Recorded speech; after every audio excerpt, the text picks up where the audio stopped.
Hello everyone and welcome to Real Talk Grimm Edition. I'm your host Josh, and this is the place where we dive into the dark, whimsical world of Brothers Grimm. Whether you're a longtime fan of fairy tales or just starting to discover them, you're in the right spot. Each episode, we'll either be reading a classic Grimm fairy tale or exploring its deeper meanings, lessons, and how it's influenced everything from modern storytelling to pop culture. From the well-known stories like Cinderella to the more obscure ones that still carry a punch, we're going to get into what makes these tales so timeless and sometimes downright eerie. But as I mentioned, this isn't just about reading stories. It's about peeling back the layers and looking at what these stories really teach us. The Grimm brothers didn't shy away from showing the darker side of life. And in many ways, those darker elements hold some of the most powerful messages. Whether it's about good versus evil, human nature, or just the consequences of choices. So whether you're here for the ride of a familiar story or to uncover something you've never heard before, stick with me as we explore the fascinating and sometimes twisted world of Grimm's fairy tales. All right, we're going to jump right in. Today, we're going to begin with The Frog King. So grab your favorite drink, sit back, and enjoy the tale.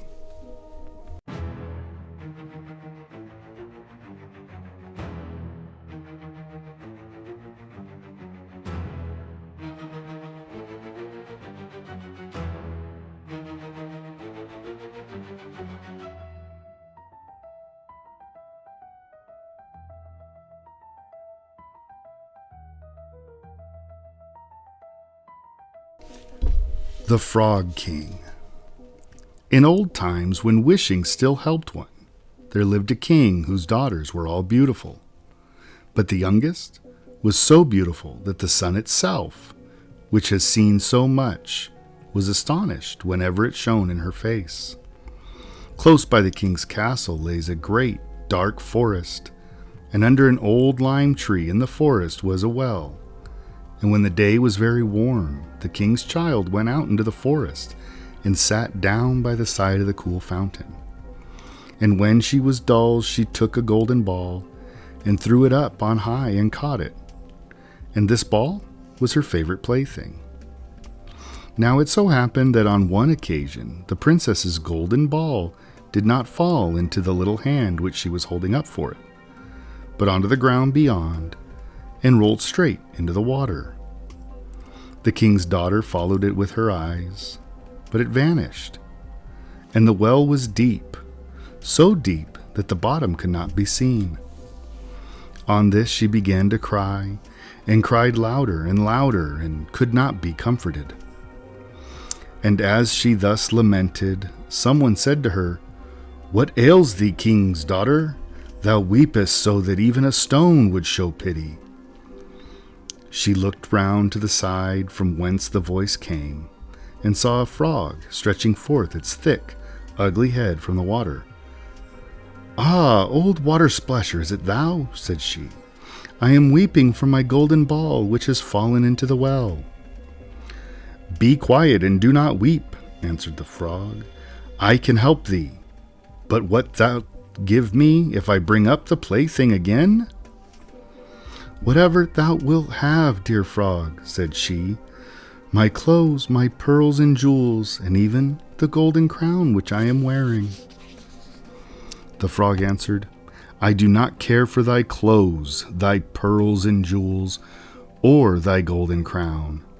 But if thou wilt love me and let me be thy companion and playfellow, and sit by thee at thy little table, and eat off the little golden plate, and drink out of the little cup, and sleep in thy little bed, if thou wilt promise me this, I will go down below and bring thee thy golden ball up again." "Oh, yes," she said, "I promise thee all thou wishest, if thou wilt but bring back my ball again." She, however, thought, "How the silly frog does talk. He lives in the water with other frogs, and croaks, and can be no companion to any human being." But the frog, when he had received this promise, put his head into the water and sank down, and in a short while came swimming up again with the ball in his mouth, and threw it on the grass. The king's daughter was delighted to see her pretty plaything once more, and picked it up and ran away with it. "Wait, wait," said the frog. "Take me with thee. I can't run as thou canst." But what did it avail him to scream his croak, croak after her as loudly as he could? She did not listen to it, but ran home and soon forgot about the poor frog, who was forced to go back into his well again. The next day, when she had seated herself at the table with the king and all the courtiers, and was eating from her little golden plate, something came creeping, splish-splash, splish-splash, up the marble staircase. And when it had got to the top, it knocked at the door and cried, "Princess, youngest princess, open the door for me." She ran to see who was outside, but when she opened the door, there sat the frog in front of it. Then she slammed the door to in great haste, sat down to dinner again, and was quite frightened. The king saw plainly that her heart was beating violently, and said, "My child, what art thou afraid of? Is there perchance a giant outside who wants to carry thee away?" "Ah, no," replied she. "It is no giant, but a disgusting frog." "What does a frog want with thee?" "Ah, dear father, yesterday, as I was in the forest sitting by the well, playing, my golden ball fell into the water, and because I cried so, the frog brought it out again for me. And because he insisted so on it, I promised him he should be my companion. But I never thought he would be able to come out of the water, and now he is outside there, and wants to come in to me." In the meantime, it knocked a second time, and cried, "Princess, youngest princess, open the door for me.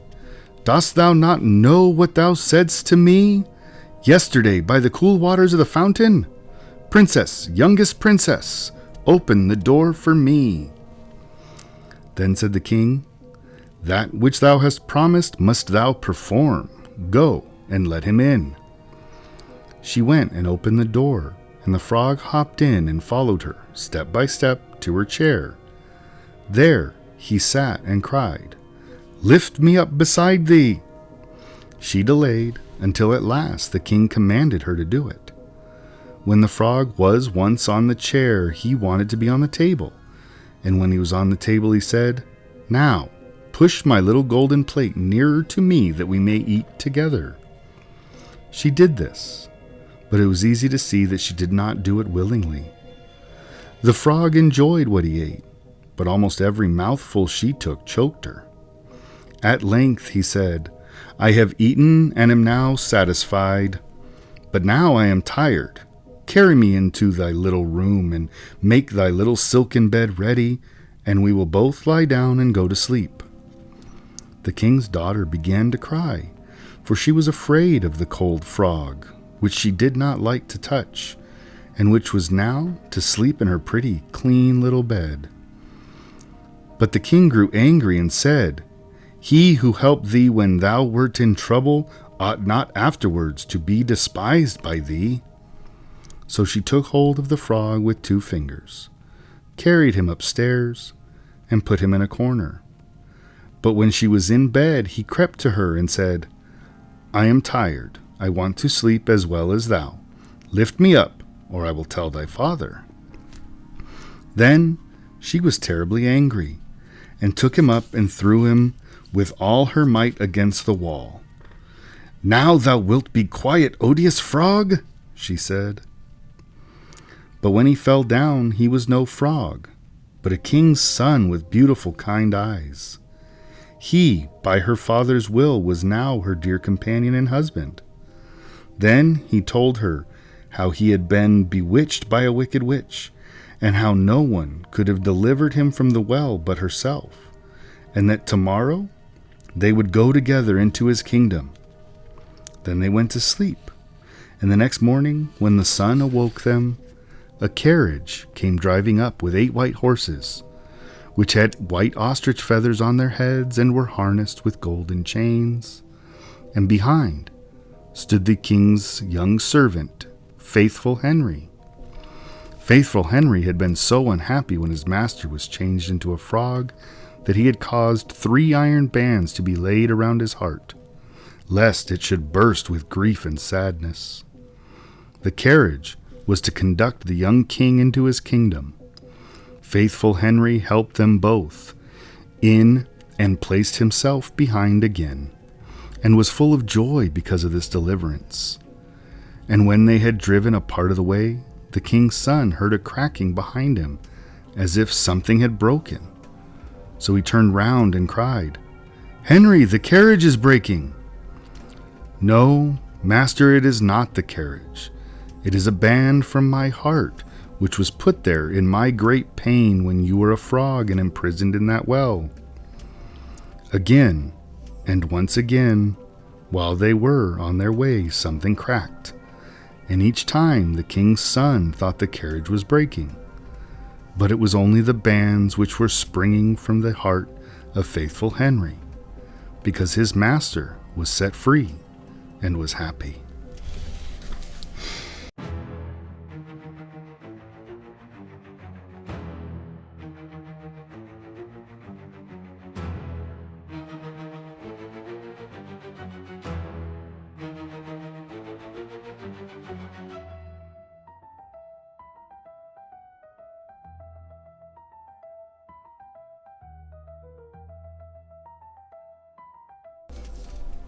There's the end of our tale.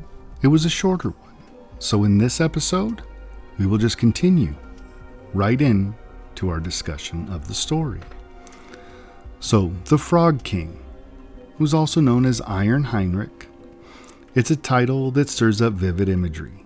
A slimy frog, a spoiled princess, and a mysterious transformation. But like most fairy tales, it's more than a simple story. It's a lesson, a mirror of human nature, and a reminder that sometimes the things we least desire bring us the greatest rewards. Let's start with the moral, because every fairy tale has one, or in this case, a few. First, we have keeping promises. Think about this. The princess meets the frog at the well, makes a promise to share her life with him, and then immediately tries to wriggle out of it. I mean, can you blame her? Who wants to share dinner, or worse, their pillow, with a frog? But there's a catch. Her commitment to honoring that promise is essential. Without it, the curse on the frog would never have been broken. The story reminds us that promises aren't always convenient or pleasant, but they hold power. Power to build trust, to create change, and sometimes to break curses. Then there's looking beyond appearances. The frog is slimy, croaky, and far from charming, at least on the surface. But when the princess finally sees beyond his exterior, she discovers the truth. He's a prince, one with kindness, wisdom, and charm hidden beneath his unappealing form. This is a reminder to value what's inside, a lesson we could all use in today's world, where superficial judgments often overshadow deeper qualities. And finally, there's this idea of transformation through compassion. At first, the princess's kindness is reluctant, practically forced. She doesn't welcome the frog out of the goodness of her heart. She does it because she's told to. But as the story progresses, her attitude shifts. Her acceptance of the frog, though begrudging, leads to his transformation, showing us that compassion, however bad or forced it is, can still spark incredible change. Now let's look at the symbolism. The frog, in many ways, represents life's unwanted challenges, the things we'd rather avoid. Whether it's a difficult task, an uncomfortable truth, or even an annoying coworker, we all have frogs we'd rather not deal with. But here's the kicker. When we confront those frogs with courage and maturity, they often reveal their hidden value. It's a story about personal growth, about moving from selfishness to selflessness, and about finding beauty in the unexpected. And we can't forget Iron Heinrich, or in the story he's just called Henry, or Faithful Henry, the prince's loyal servant. His presence is subtle but profound. Henry's unwavering loyalty and hope add another layer to the story, one of friendship, support, and resilience. He believes in the prince's transformation, even when the prince himself might not. And isn't that what we all need? Someone who believes in us during our toughest times. Now, why does this matter today? Well, let's break it down. First, there's personal growth and challenges. The frogs of today aren't literal, of course, but they're everywhere. A tough job, a strained relationship, an unexpected life event. The story reminds us that embracing these challenges, however unpleasant, can lead to growth and rewards we never imagined. Then there's judging by character, not looks. In an age of social media filters and curated personas, it's easy to get caught up in appearances. But this tale reminds us that true worth lies beneath all of that. A slimy frog might just be a prince in disguise, or at least someone with a lot more to offer than meets the eye. And let's not overlook integrity and keeping commitments. In a time when ghosting, flaking, and broken promises have sort of become the norm, this story is a powerful reminder of the value of reliability. Trust isn't built on convenience. It's built on showing up, even when it's hard. Finally, there's the lesson that compassion leads to positive change. Just as the princess's very reluctant kindness transformed the frog, small acts of compassion in our lives can have ripple effects, shifting dynamics, mending relationships, and maybe breaking a curse or two. So the Frog King isn't just a story about a talking frog and a spoiled princess. It's a story about us. It's about growth, integrity, and seeing the potential in even the slimiest situations. In a world that often values quick fixes and easy outs, it reminds us to slow down, to look deeper, and embrace the challenges that come our way. So the next time you're faced with your own frog, ask yourself, what lesson does it hold? What transformation might it bring? Because if this tale teaches us anything, it's that sometimes the most unpleasant things in life hold the key to the most beautiful rewards.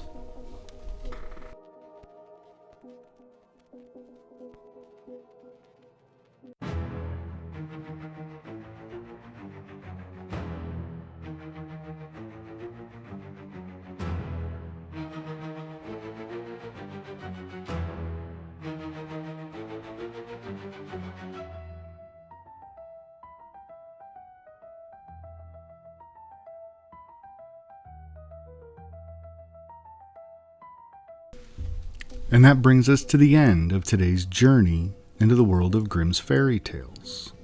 I hope you enjoyed our exploration of the Frog King, or Iron Heinrich, and the timeless lessons it offers about promises, compassion, and seeing beyond appearances. What did you think of the story? Did it remind you of any frogs in your life that turned out to be something more? I'd love to hear your thoughts. If you're enjoying Real Talk Grimm Edition, don't forget to subscribe wherever you're listening right now. And hey, if you could take a moment to leave a review or share this episode with a friend, it would mean the world to me. Every little bit helps this podcast grow and reach more fairy tale fans like you. You can find us online, Instagram, Twitter, Blue Sky, Threads. Well, minus Twitter. I'm never there. But it's at Real Talk. On most, at Real Talk Pod for the occasional times I am on Twitter. Or at email, therealtalk@gmail.com. I'll be sharing teasers and polls and different things about Grimm's fairy tales, about the movies we watch, and the horror films I'm reviewing on the other channels, so check us out for the bigger picture. Now, let's talk about next week's episode. We'll be diving into The Giant and the Tailor, a quirky, lesser-known tale about wit, deception, and what happens when you bite off more than you can chew. It's one of those stories that really keeps you guessing, and I can't wait to unpack it with you. Until next time, I'm Josh, and this has been Real Talk Grimm Edition, where the timeless meets the twisted, and every tale has a lesson to uncover. Until next time, have a wonderful day.